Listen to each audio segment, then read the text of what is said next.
Hey there, I'm Krista Lindstrom and welcome to Krista's Mortgage Minute.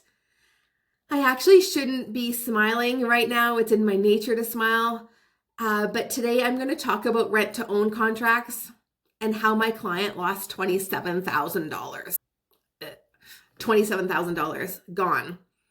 So first of all, what is a rent to own contract? A rent to own contract is a contract in between the homeowner and the potential homeowner or the buyer, and they agree that typically there's a deposit, and then every month there's going to be a rental component and an own component. So let's say the rent is $2,000 and the own component is $600. So all in all, the borrower or the tenant pays $2,600 per month. $2,000 goes towards the rent and $600 gets accumulated towards the down payment. In this particular situation, my client made a $10,000 deposit and has contributed $600 a month for a total of $27,000.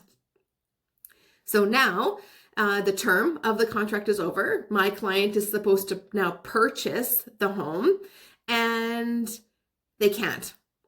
So in this particular situation, their life circumstances has changed and they can no longer qualify for the mortgage. But what I've learned actually upon digging in is even if they could qualify for the mortgage, the contract was written to support the owner and not the potential or the new buyer. So the contract was written wrong and they wouldn't have qualified.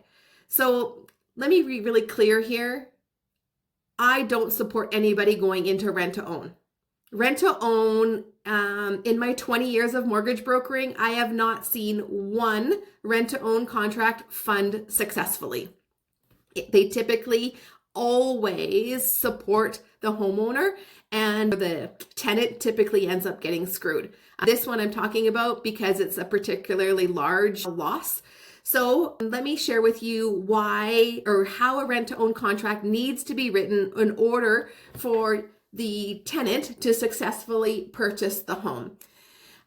So these are the things that we suggest are written into the contract, and I strongly suggest actually that you get legal representation when you're signing a rent-to-own contract. And in addition to that, you have a banker or a mortgage broker or somebody take a look at the contract to make sure that what you're signing today is going to be able to be financed in the future at the end of the rent-to-own contract.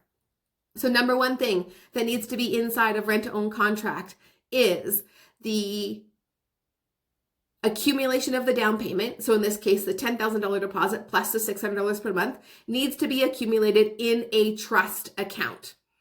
Okay? It cannot just go to the landlord and be willy-nilly away. In this case, the landlord spent the entire $27,000. They didn't accumulate it into a trust account. The second thing that needs to be written into the contract is those deposit funds need to be refundable. And that never supports the landlord, right? But according to the lending guidelines, when we look at these rent-to-own contracts, it needs to say within the contract that those funds can be returned. So they are refundable in the event that the person cannot proceed with the contract, which was my client's situation.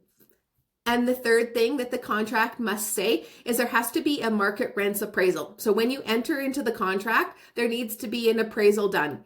And the appraisal needs to indicate what portion is market rent and what portion is contributing towards the down payment. So in this particular case, the landlord did not include any of those three things that were required for a successful rent-to-own contract. My actual suggestion, instead of going into a rent-to-own contract, I strongly suggest that you just accumulate that $600, create an auto deposit coming out of your payroll into a separate bank account, and just save that money all on your own. And do not give it to a landlord in a rent-to-own contract. Accumulate it yourself, rent a house, and then you'll have the money saved for down payment. And I know that's easier said than done.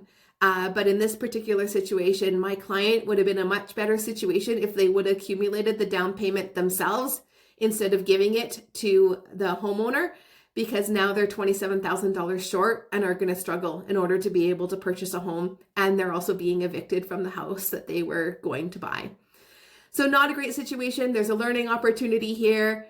My lesson, stay away from rent to own. Have a great week.